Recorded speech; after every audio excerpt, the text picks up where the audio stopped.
It seems like you're talking to clients, it seems like you're talking to potential design teams, it seems like you're talking for potential employers. It's kind of like a mixture. The users who you're going to tailor a portfolio are going to need slightly different things.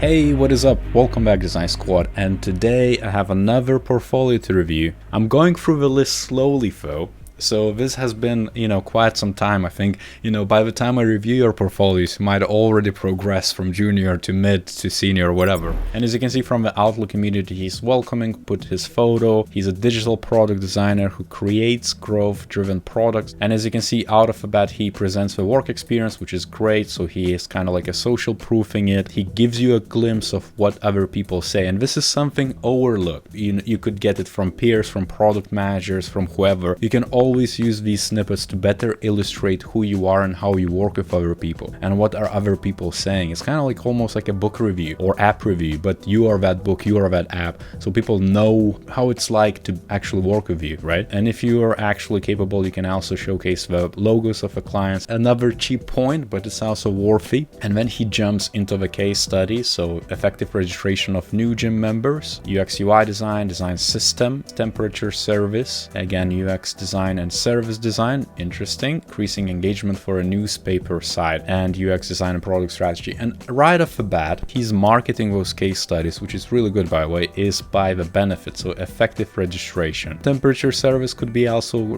paraphrased, but here, for example, increasing engagement for a newspaper site. So someone who might be from publishing house or something along those lines, like agency or product house, and they care about that stuff, about increasing engagement, this is for them. So it immediately communicates to them exactly what benefit Rashid can actually give to them. Before we jump into the case, what I saw before was his design process. He shows that collaboration is important to him, which is great. What he could highlight for here is also what he individually could contribute most. When you have, let's say, interviews and people sometimes ask you, would you prefer working alone or together? They might assess you as one or the other. You should kind of balance it out well with the skills, technical ability, as well as that softer side. And Rashid seems like very strong in the softer side, but I would question, is your technical skills are as good? Design methodologies that help guide my process. So he's using design thinking, design sprint, lean startup, product growth, project planning. What I would immediately from UX standpoint ask, so where is the UX process? Because he's outlining the frameworks which are all about, let's say, design thinking is about innovation, right? It's about the meaningful human centricity through several different stakeholder sessions to arrive at different conclusions, but it's rarely doing justice from user experience perspective. Design sprint is great as well for 5-day sprints and innovation efforts again, but it's way too quick for user experience as well, as we know it. Lean startup is all about startups, product growth, and Scrum. So it's all about agile methodologies and how to deliver products and deliver it quickly, iteratively, right? Where is user research? That's what you, Rashid, could point out and extract and showcase to us, because all of these stages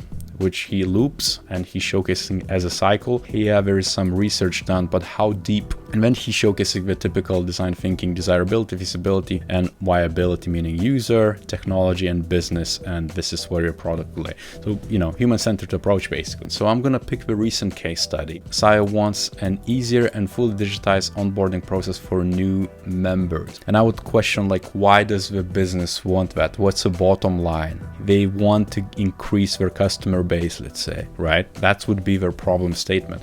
So I would paraphrase the client brief into the actual problem statement and maybe add a little bit of meat to it, just another few sentences. And you're saying the key pain points, but this is for users, right? So might want to indicate that it's user discovered key pain points right off the bat. And when you jump into solution and outcomes and you're saying we made a solution that is fully digital and cuts down queue time for users and saves our client of resources such as time, money, and number of staff. So time spent 4 to 5 weeks, which is just over a month, 4 people. What's your role? What did you do?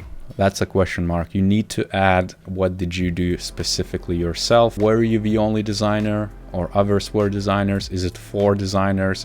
Are you consulting basically as for people? And then you showcase that process of the actual walkthrough. I'm just gonna skip it quickly, which is great. You actually showcase exactly what the users go through. Then benefits of the actual outcome, which is a lot of information, by the way. I don't know if I would go that in depth, maybe keep that for the end. So as a hiring manager, I would need a deeper introduction and then go straight into the meat of how you did it before going into design systems. And if a design system also, I would question how much of that is actually relevant for the UX case study. Of course, it's an add-on from UI side, but for the actual research, as yes, you did some user journey mapping, key persona students with Norwegian social security number and a bank account. A question, how did you arrive at that? What are the alternative personas if this is a key persona? The good stuff here is that I can actually dig deeper and see exactly what happened there. I would question how much of that is your work you're doing and how much is that team's doing, where you have a more senior person as a junior, let's say. Because for a junior person, this is very elaborate. And if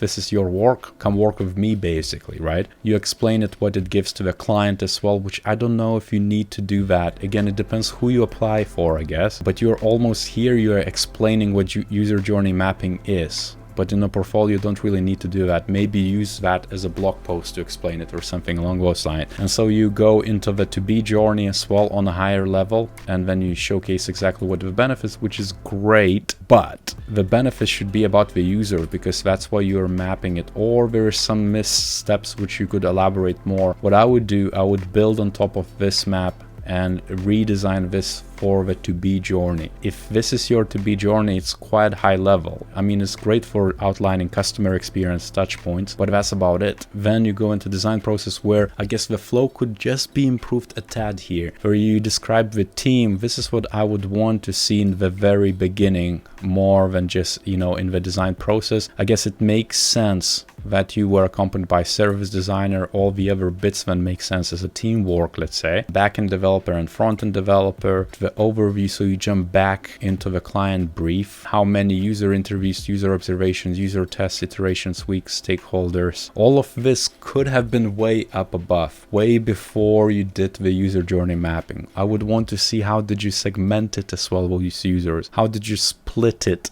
Going just a tad deeper into UX of it. For, let's say, for consulting gig, for design thinking activities, maybe it's a design sprint. This is good because that's exactly what design thinking would do for you, right? Touches on a high level of UX without going too deep into the actual hardcore research, but you should do that if UX is your goal. And then you're displaying some feedback from the client, but this really should be one of the last bits. It's kind of like all the feedback, all the learnings, all the outcomes on quant or qualitative measures should be very, very last. And next you going into the discovery, the game plan, showcasing some vision bits, user observations, how you did it, the journey maps. And then this is where you're defining the personas I was missing at in the beginning. All those segments and what did you decide to target is exactly what I would want to see in the beginning. It's all about structure. If you can fix the structure, your portfolio is gonna be 10 times better. Now for a persona itself, if you followed my videos, I'm gonna grill you on the personas, characteristics here for example, but how did their fitness level inform the onboarding process you designed? Experience from gyms, financial independence, SIO I guess is a brand, motivation to work out, all of these describe that persona as a person about their workout habits, but not so much with the engagement with the brand, let's say, which you are designing for, unless you're designing something for them to use for their workout. And from hiring manager's perspective, if you're going to join a UX team, they might not be happy that you did all these things, because chances are you could have done other things which are as important or more important. Illustrations are great, but how much value did it add to the project, your decisions, to your team's decisions? Then you again go into pain points, definition. So you ran a mini design sprint, which is I guess fair for the ideations and things of that nature. You can do crazy eights on how might ways prioritizing the ideas, which is great. Flows, scoping the MVP, which I guess if you're going into scoping the MVP, you need to outline what's the end vision, because MVP means that after that minimal viable product, you're going to continue iterate towards the end product, right? Which is that big thing. So what are those other things? This is what I would ask. I would ask that in the interview, but you need to be prepared to at least answer it verbally. Testing, so you iterated and tested. Because of COVID, it was all remote bits, so you measured conversion rate, payment and efficiency, and key findings, overall value for the client. But your learnings, the feedback, the outcomes, all these different things you're displaying here, you could put it as a last thing, saying that, hey, make that ending conclusion climax super strong, so that when I scroll down to that thank you note, I want to go and email you immediately and say, hey, do you want to have a chat about the project I have in mind, or are you open for new opportunities? So just the story itself could be improved, and also the structure. Right now it feels like there is a lot of going on, and a lot of quality, by the way. Your UI skills and presentation skills are great, the story not so much. So if you can restructure this and guide me from the very beginning, like a story, like an article, like a video, like a book, not in those terms, but you get it, from the introduction up until the development, up until kind of like going slowly towards the climax, building up the story, then bam, straight into the ending, and then showcasing what happened next, and inviting me to contact you. So you need to think of how to restructure this better, so that whoever is going to visit it are actually going to get the drill. It seems like you're talking to clients, it seems like you're talking to potential design teams, it seems like you're talking for potential employers. It's kind of like a mixture. The users who you're going to tailor a portfolio are going to need slightly different things. For my own benefit, I think there's a mixture of different things which you can sort out. Don't forget to go deeper with UX, with the research, and understand exactly why you do things. And for everyone else, if you like this video, give a like, check one of the videos I'm gonna leave here floating around me, sub to this channel if you haven't done so, and on that note, I'll see you next time.